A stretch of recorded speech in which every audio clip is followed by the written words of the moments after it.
I didn't know a quiet Tuesday could turn into a story I'd still be thinking about days later. But when my 21-year-old son, Connor, came home from the gym with that look I hadn't seen since he was little, tired, ghost pale around the mouth, eyes darting like he was trying to outrun something invisible, I felt the floor tip under me. What happened next didn't involve shouting or miracles or anyone swooping in. It was smaller and stranger and somehow braver than all that.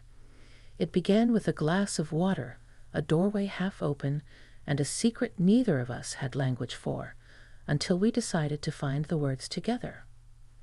Before I start, tell me where you're watching from. What cities? I love picturing the map lighting up as we sit together for a few minutes. I was in the kitchen rinsing spinach, the kind of chore you only notice when no one is around, the faucet hissing like a soft radio. It was late afternoon, the window full of November light that made every scratch on the countertop stand out.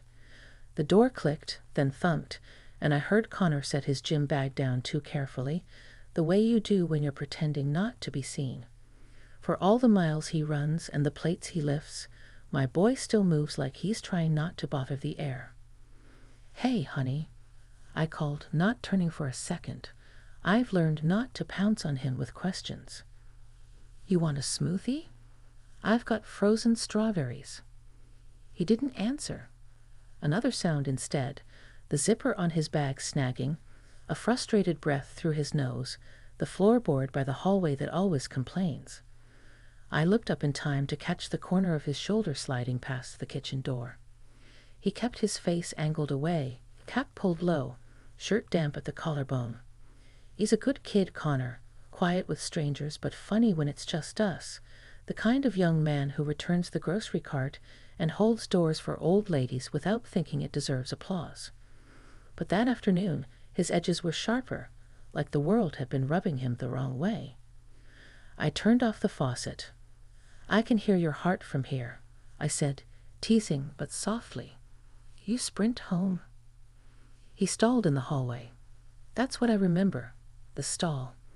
Not a dramatic stop, just a fraction too long, as if a thread had caught between him and the next step. When he finally looked in, his eyes were red-rimmed, not from sweat. Not from a run. The cap shadowed his forehead, and right there under the brim I saw the thing I had missed too many times in my life, with friends, with my own mother, even with myself, the face you make when you're trying very hard to be okay so no one asks what's wrong. "Water?" I asked, already reaching for a glass. He nodded and came partway in, and I noticed something else, a tremor in his left hand, a quick shake like a bird shivering off rain. He tucked it into his pocket. The glass knocked the counter when I set it down, louder than it should have been, and he flinched. My stomach did a slow turn, the way it does in a storm when the house pops as if the air pressure has cracked its knuckles. "What's up?" I asked, handing him the water. "And don't say nothing, because your nothing is doing cartwheels." He tried to smile. It cracked in the middle. He drank, throat bobbing, then put the glass down and pressed his fingertips to both temples like he could hold his head steady with them. He was close enough that I could smell the clean salt of gin work, laundry detergent, a bite of winter air. He looked past me at the window, as if the sake had become a stage and the lilac outside was an audience he didn't want. "Mom," he said, and that was it for me. You know how some words are a lever? Mom can be a small word made of rope and pulleys. It pulled me straight to attention. I set the dish towel aside. "Want to sit?" I asked. He hesitated, then shook his head. "I don't. I just need a minute," he said. His voice had that tight coil to it, like wire. "Can I? I want to be alone for a bit." There was a time I would have followed. Mothers are borderless in our love and in our mistakes. We march into rooms with our rescue kits, our theories, our memory of every scraped knee, forgetting that half the job is to stand guard at a distance. I caught myself at the threshold of hovering and stepped back. "I'll be in the living room," I said, "if you want me." He nodded, eyes grateful and ashamed in the same breath, and slipped down the hall. His bedroom door didn't slam. It closed with that hushed click he used as a kid when he wanted privacy but not distance. I know the difference. I left the spinach in the sink and sat on the couch, hands empty, which always feels wrong. I wanted to text him from 15 feet away. Are you okay? Do you want tea? Can I do anything? But I've learned that sometimes every question is a demand. So I turned the TV on low, something about a travel show where everyone laughs too easily. The house settled around me. I listened to the clock tick, to the water drip in the sink that I hadn't shut off tightly enough, to the slow rope of my worry twisting itself into knots. 10 minutes, 15. Twice I almost stood up. Twice I stayed. When the door finally opened, and I heard his steps, I breathed out like I'd been holding air under a swimming pool. Connor came back with damp hair, wearing a clean t-shirt that said Ridge TRACK in fading letters. He sat on the edge of the coffee table instead of the couch, elbows on his knees, hands knit. He looked older when he was trying to be brave. He looked younger when he was tired. Somehow he looked both. I had a panic attack, he said, matter of fact, like he was answering a survey. At the gym. The words dropped between us. I felt them the way you feel a bass note through your ribs. Somewhere in me a smaller, younger Taylor clapped her hands, because there it was, the permission I needed to stop pretending I hadn't been worried. Another part of me stayed very still, like a bird coaxing a crumb out of a palm. This was not a moment to pounce with solutions. I'm sorry that happened, I said. Not you've got to be kidding or why, what triggered it, or oh, it's fine. It's nothing. Just I'm sorry. Are you okay right now? He nodded a little, not enough to convince a jury. It was weird, he said. I was doing rows and listening to music, and suddenly I felt like I was too big for my skin. My hands went numb. I thought. He grinned without joy. I thought I was having a heart attack. I'm 21. Everyone else was fine. I felt stupid. I reached out and put my hand near his, palm up, not touching. The space between two hands can be its own kind of language. He looked at it, then at me, then set his hand in mine. It was warm and damp and shook once before it settled. I squeezed, light, like testing a switch. You're not stupid, I said. Your body yelled when it needed help. That's a smart body. He closed his eyes. I didn't tell anyone there, he said. I went to the locker room and sat on the floor behind the bench and counted to 106 times. I couldn't catch my breath. I kept thinking about the meet next month and how work called this morning and asked if I could come in early this weekend, and I know that's nothing. People have actual problems. He stopped, swallowed. I didn't want to come home because I didn't want to make it your problem. There's the part where your heart breaks and the part where it rearranges itself into something stronger. You don't make my problems, I said. You bring me into your life. That's the opposite. He let out a sound that wasn't quite a laugh. I didn't want you to worry. I'm a mother, I said. I worry the way fish swim. Then I added softer, but I also trust you. So tell me how you want me to help. He looked surprised. Maybe that's a sentence young men don't hear often. Tell me how you want me to help. He kneaded his fingers together, thinking. The clock ticked. Outside, a neighbor's car alarm chirped twice, the normal world doing its silly normal things. Can we make a plan? He asked. Not just for the attacks, for when I feel like I might get one. And maybe we could talk to someone, a counselor. I don't want this to be a thing I hide. My eyes burned. I blinked hard and made my voice steady. Yes, I said, we can make a plan. We can make 3 plans and a backup. I reached for the notebook on the coffee table, the one covered in sunflowers where I keep grocery lists and scribbles. I flipped to a clean page. Okay, Coach, what goes in plan, eh? He smiled, quick and crooked, and then we got to work. We wrote simple things. What to do if his breath goes thin. Box breathing. 4 in, hold 4, 4 out, hold 4. What to do if his hands tingle. Shake them out. Look for 5 blue things in the room. Name them. Say them out loud. Who to call if he's at the gym. Me first, then his friend Jay, who lives 5 minutes away. Who to text if he's at work. His manager, who he says is decent if you show up honest. We wrote down the number of his campus counseling center and circled it so boldly the pen almost broke through. At the top of the page I wrote, "You are not alone." We paused for tea.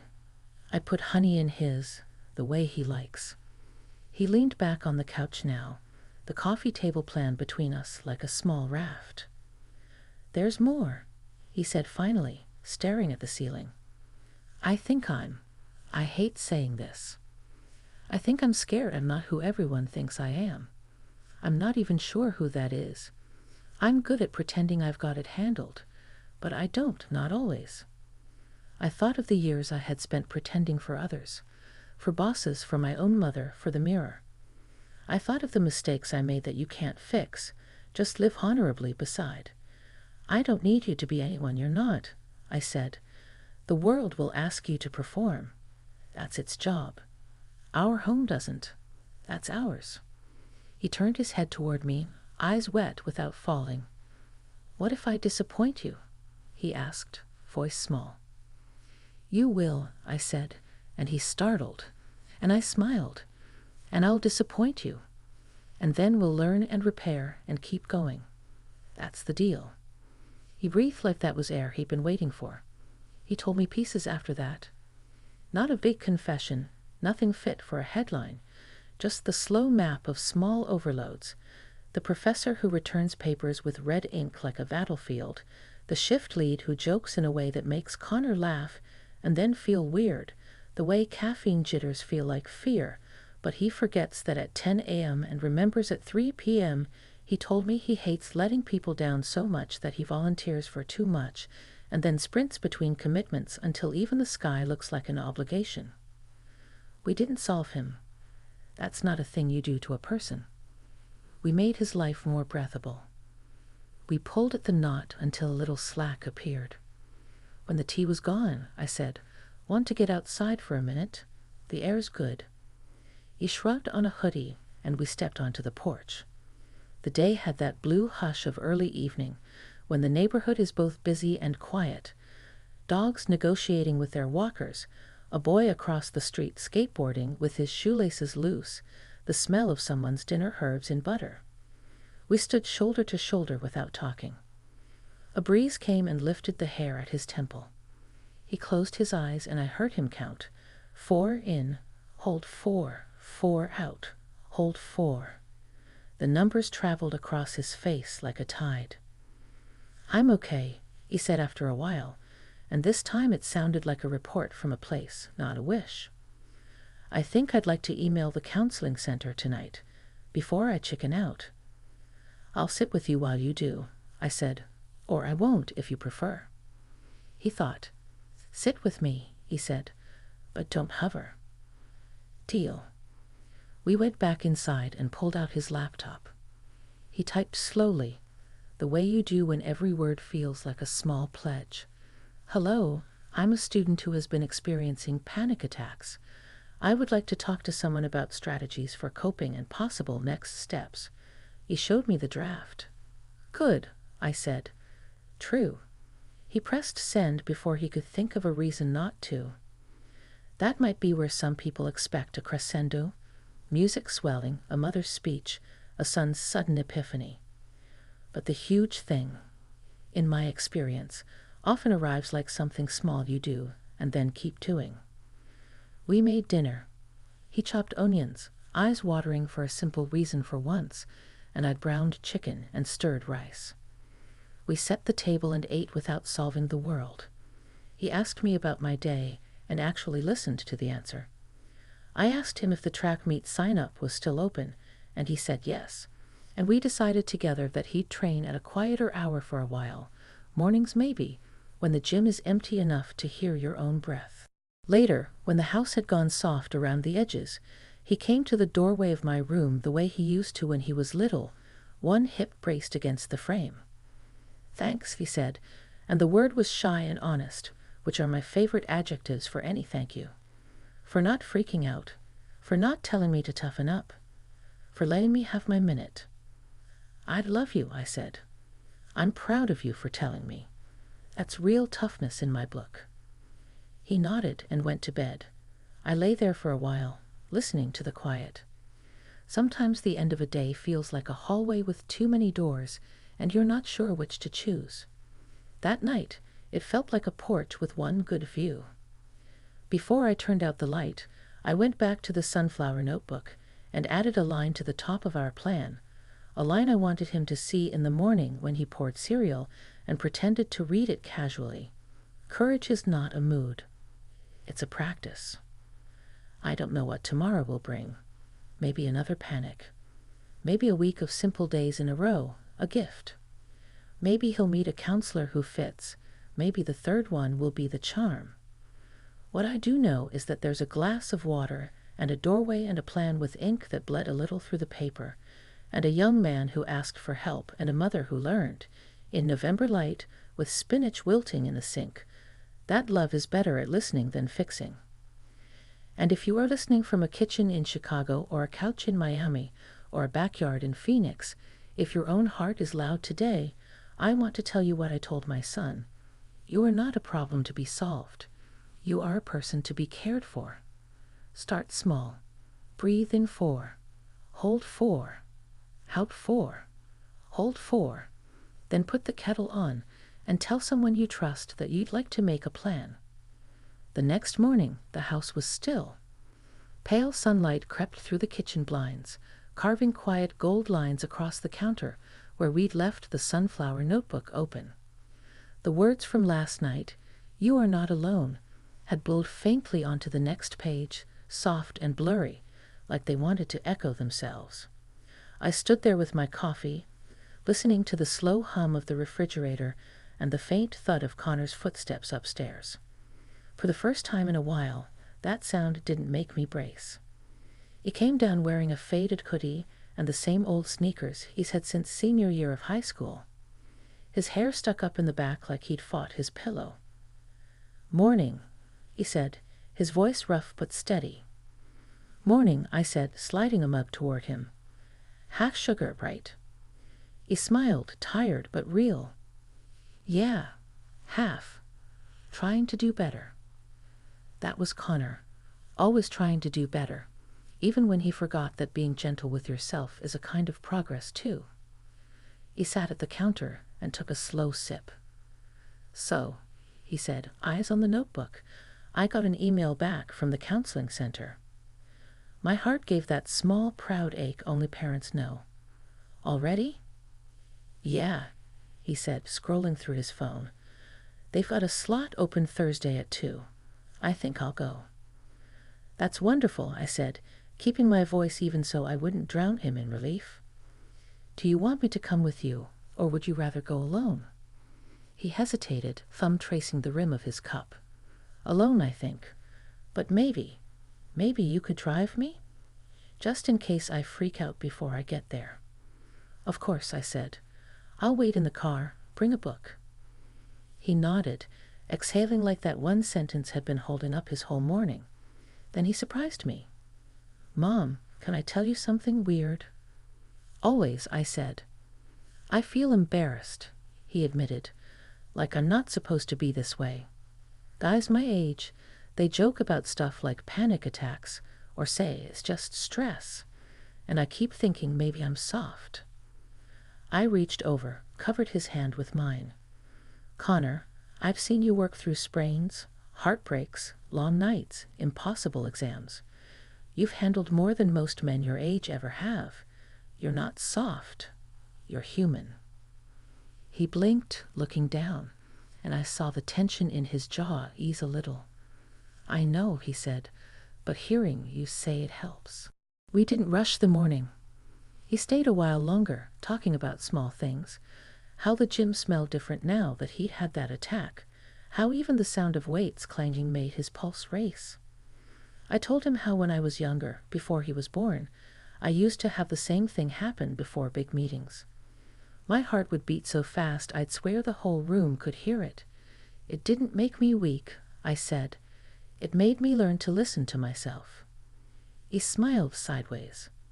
Guess I'm learning that too. Later that day, I went into his room while he was out at work, just to straighten the sheets and open the window. Sunlight spilled over the posters he'd hung crooked years ago, the track medals on the shelf, the half-finished sketchbook by his desk. I paused when I saw a page torn out and folded neatly beside his computer. I shouldn't have read it, but I did. It said in his messy scrawl, "If I ever feel it again, remember, Mom will stay calm. Breathe. It passes. You're safe." I pressed that note to my chest and stood there for a moment. There's something sacred in seeing your child trying to love themselves the way you've always tried to love them. Thursday came faster than I expected. We drove to campus in silence, the radio low. The city passed by in a blur. Coffee shops, red lights, the student center with its endless posters about clubs and volunteer drives. He fiddled with his sleeve, tapping a rhythm against the window. I parked in the visitor lot and looked at him. "Want a pep talk?" I asked. He shook his head with a small smile. "Just stay right here. Don't go far." I watched him walk toward the counseling center doors, the morning sun cutting around his shoulders. He paused once, turned back, and lifted his hand, half wave, half steadying gesture. I raised mine in return. When he disappeared inside, I sat there for a long while, the engine off, the air thick with quiet. I thought about all the times I'd wanted to fix things for him, and how this, letting him face it himself, might be the bravest kind of love I could give. 40 minutes later, he came out. His eyes were puffy but peaceful, like someone who'd finally told the truth out loud. I didn't ask how it went. He opened the car door, exhaled, and said, "It was good. Weird, but good. I talked a lot." "That's the point," I said. "Talking helps move the storm somewhere else." He nodded. "Yeah, I think I'll go again." That night we made pasta together, music low, laughter easy. There was no big speech, no perfect ending. Just the sound of him humming along with the radio while I chopped garlic. He looked lighter, not fixed, but freer. Before bed, he came to my door again. "You know," he said, leaning against the frame, "you were right. Love isn't fixing. It's listening." I smiled. "I learned that from you." He grinned, shook his head, and said good night. After he left, I sat by the window and thought about how life sneaks up on you in moments like this, not in the crises themselves, but in the quiet after, when you realize you're both still standing. I looked at the moon rising over the street and whispered a thank you, not to anyone in particular, just to the universe for giving me another ordinary miracle. When Connor left for the gym again the next day, I didn't hover. I just said, "Text me when you're done." And when he did, an hour later, "All good, Mom." I smiled, closed my phone, and finally exhaled. Some stories don't end with fireworks or heartbreak. Some end with the steady rhythm of two hearts learning how to breathe again in sync. And that's exactly what happened to us.